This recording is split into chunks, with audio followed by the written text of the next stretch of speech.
All right. I found something that is really, really good to watch. I'm Megan Fox. I write for pjmedia.com. And, we've been complaining here a lot about And Just Like That being terrible entertainment and no good entertainment. Um, but I also like to highlight things that I find really good, and that would be Perry Mason on HBO. Now, I know this is a couple years old, but I just found it. And and here's how I know something is great. I can't stop watching it. This is one of the problems that I have with The Gilded Age, and I know you guys I just watched episode 2 of that, my review of that is gonna be coming soon, but my problem with it is that it didn't capture me right from the beginning. Now, Perry Mason, admittedly, it took me 2 times to start watching this. The first time I started watching it, this first episode that sets up the whole series is about the murder of a baby. I find that very hard to watch, and so because the first couple of minutes were pretty graphic, I think I turned it off because I was feeling particularly sensitive about that issue for some reason, and I didn't go back to it for a while. But I decided to go back to it and kinda get through that part of it, which is really hard to watch, admittedly. Anything that shows the murder of a baby or a child, I really have a hard time watching, hard time enjoying. However, this story, now you guys probably remember Perry Mason. When I was a kid, I was watching the series that starred Raymond Burr in the 80s to 90s. Perry Mason is based on an 80-book series by Earl Stanley Gardner. It is a very popular, wildly popular franchise. So here's our evidence that HBO can actually redo a beloved franchise and do it justice and do well. But of course, Michael Patrick King has nothing to do with this series. In fact, Robert Downey Jr. and his wife, I think it's his wife, Susan Downey, have are the executive producers on this show. It was created by Ron Fitzgerald and Roland Jones. And what's great about this is that enough time has passed since Perry Mason has been on television, I think, where people have really forgotten about it, and there's also a whole new audience that never watched it, and so they can take a lot more liberties. They can, introduce a new storyline that maybe didn't exist, and in this series, Perry Mason is very young, and he's a detective, he's not a lawyer, he's a private eye, and what happens and I love how gritty this is and how it's filmed. It's very film noir with a background soundtrack of this really terrific 1930s jazz. It's set in 1933 and in LA. And this series is just costume dramas. Oh, there's that stupid music again. Costume dramas. Um, The costumes are great. They do a great job bringing you to 1933. It is very accurate depiction of the time. It does not look like they're using sets. I don't know how they did this. They made this city look like it did in 1933. I have no idea how they did it. They probably did use sets, but I can't tell the way this is filmed. It's another one of my problems with The Gilded Age is that the way it is filmed is it looks so cheap. It looks like they're on a set. It looks almost like a soap opera. You know how soap operas I'm not a film person, so I can't describe what these types of film techniques are, but some of you out there who know about film, you probably know what I'm talking about when I say that there's, like, that soap opera quality or Hallmark movie quality to The Gilded Age that is not in this Perry Mason, series. Like, it's totally different ways of filming. And I'm not sure what Julian Fellowes was thinking. Same with Downton Abbey. It's totally filmed in a more realistic way, maybe instead of how do I describe this? I wish I had some background on film and then I would know what the difference is, but I know as a viewer when I'm looking at it, it looks um cheesy versus real. And like that cheesiness is in that Gilded Age, and I don't understand why Julian Fellowes chose to film it that way, but it reminds me of a Hallmark movie, or one of those what was that series with the Canadian Mountie? I think it was on the Hallmark Channel.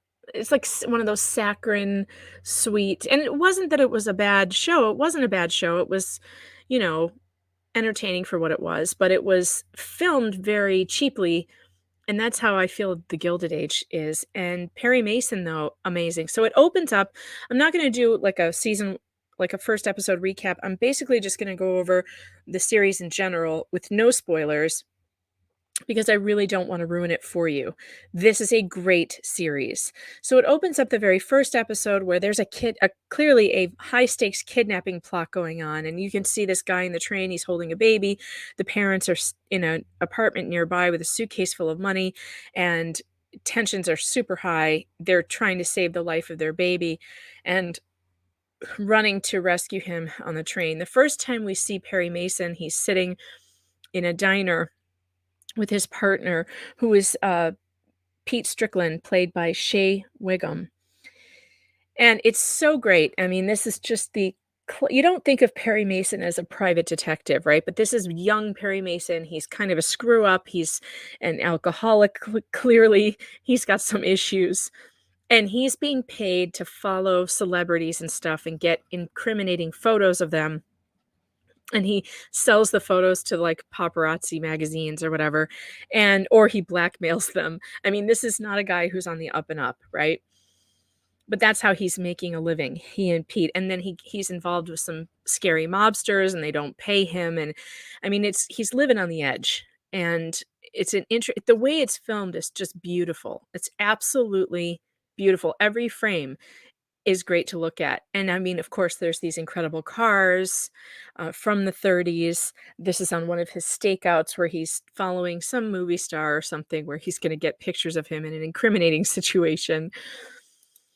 The great John Lithgow plays E.B. Jonathan, Elias Jonathan, who's an attorney at law.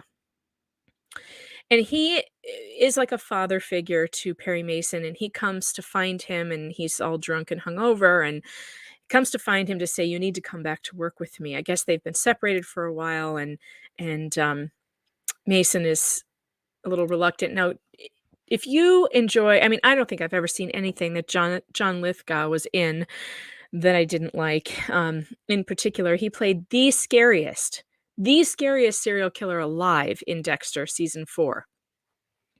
If you haven't seen Dexter, it's worth watching season 4 just for John Lithgow's performance, which is bone chilling, scary.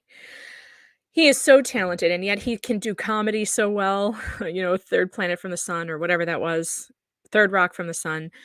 He's so, so talented, such an incredible actor, and to have him in this series, it's a real treat to watch John Lithgow. So he plays this attorney, and he hires Perry Mason to be his detective, to go out and look for information for him about cases. Now, EB Jonathan has been he's on the case for the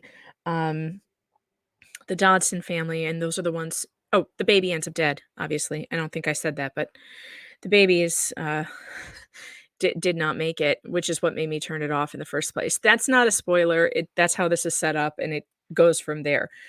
So EB is going to be representing the Dodsons, at least because they're arresting the husband at first for saying that he had something to do with it. And he wants Perry Mason to come along and be the detective on the case. Now we are introduced to Perry Mason's longtime secretary, but at this time she is not, Della Street.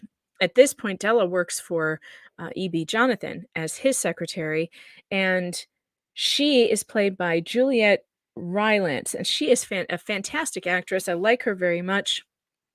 As far as like wokeism, yeah, they have to have the gay character. That would be her. She's the one. She's a lesbian. Apparently, they've made Della Street a lesbian. Now, I don't remember enough of the original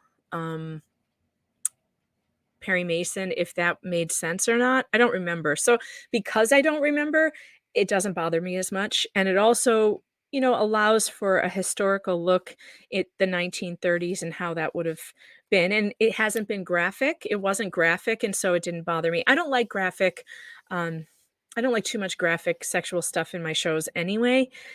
I think it goes over the line sometimes. Like Sex and the City went over the line a lot. It was better watching it as the TV version, because some of that, it was pornographic, and do we really need that? Sometimes I just get bored with it. So anyway, Della Street is played by a really good actress. I like her a lot. And we see that they start to be a setup between Perry Mason and the police. The police do not like Perry Mason. They have some kind of history there, probably because he's been involved in other cases of theirs where he's digging around where they're digging around, and it's a whole turf battle, and we've got corrupt cops. It's just a really cool story. I love the sets. I love, like, the telephones, and they did an incredible job. I mean, even looking at this coroner's office with the types of refrigerators that are back there with the hinges, like, that's not what they look like now. They had to have recreated those types of refrigerators for this show. I mean, it's the attention to detail here is something that is really cool for a period piece, and I love that. I love that they haven't taken anything for granted. Even the lighting fixtures. Look at the lighting fixtures behind him. Everything has just been very well thought out. The costumes, the colors, just everything amazing. I loved it, and of course, you get these great scenes where there are very period, correct nightclubs and entertainment happening, and there's this one scene where they're in a nightclub, and I think it's New Year's Eve or something, and there's a guy up top shaking snow down on top of all of them. It is a really cool old Hollywood kind of feel, and these are all Hollywood people here, so this is like they're like creating a set almost, to entertain people. It is really interesting, really well done, really beautiful, and so I love the costumes. Then we have this incredibly kooky character of Sister Alice and her church that gets involved in this, scandal, and this is very colorful, very interesting. One of the ways I know that I'm interested in a show is when, each new character that is introduced, you're interested in, like, who is this and what's her story? And she leads this giant church of seems like fundamentalist type Christian people, and she's obviously, I mean, quite obviously, a huckster, and they don't see it, but the audience sees it. But there's a lot of fun twists and turns. Sister Alice is played by Tatiana Maslany. I'm not sure how to say her last name. Maslany? And she's terrific too. I don't think I've seen her in anything, but I liked her. Her mother, Bertie McKeegan, is played by the great Lily Taylor, and I don't think I've ever seen anything that Lily Taylor was in that I didn't love. I think she's a really great actress. That's another thing about this show. The acting, you get transported. You get transported into another time, and so there's no question of you're not thinking about why are they overacting like in and Just Like That, where they deliver their lines like they were given to them by a robot. It's so bizarre that they do that. In this particular case, in this show, you don't even think about the acting because it's so good. You believe the people are the characters they play, and there's no question about it. So you just get into the story. Um, this character, not detective, Officer Drake, Paul Drake, is a one of the only black police officers in Los Angeles in 1933. This is an incredible storyline that really brings up, we talk about, forcing woke stuff into shows. Well, this is not forced. This is a historical representation of what it was like for black people in LA in 1933. And I think it's a situation I had not even thought of. His story is incredible. So he's on the police force, but he is treated as if he is less than. In fact, he has this great line where he says, "I am considered lower than a white criminal." He's not even allowed to put white men in handcuffs. He is only allowed to patrol the black neighborhoods.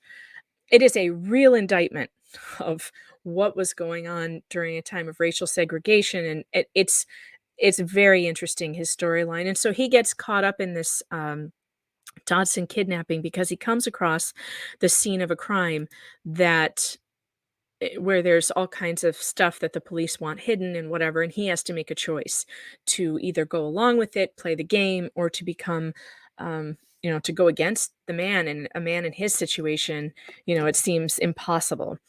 So we get these other, again with the sets. The sets are great. These smoky clubs, um, the lamp, even. I mean, just everything.